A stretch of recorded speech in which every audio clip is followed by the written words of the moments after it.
masjidka waxaa loo qalabeeyey sida masaajidaha caalamka sidaad arkaysaanba daawadayaal. waxaa baytullaahi ugu weyn gobolka Togdheer waa masjidka Saalixiyada aan weli xarga laga jarin.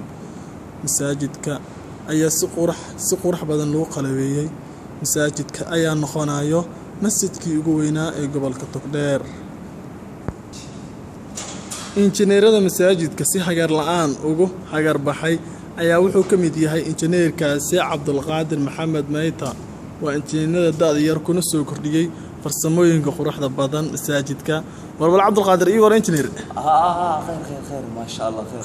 ayaa ka waran dhismaha masaajidka. والله ما شاء الله اسمه مسجد وجدي halka leer ku xiran waa aragtaa ya meel walbo marwaxadaasi u nuurayaan waa aragtaa ka waa shaqeynayna kulli ما شاء الله ان كله waa baytullah isku daya bal waa dalaasheen in dadaalkiina aqrabad u baxso doontaan in masjidka miyona ahaan masjidkii ugu weyn ama masjidka weyn baa jira in gobolka ma gobolka kan ugu weyn صح ugu weyn oo yani qaab design ka xataa ka duwan kuwa kale صح فهمت صح marka waa ka ما شاء الله ما شاء الله بارك الله فيكم.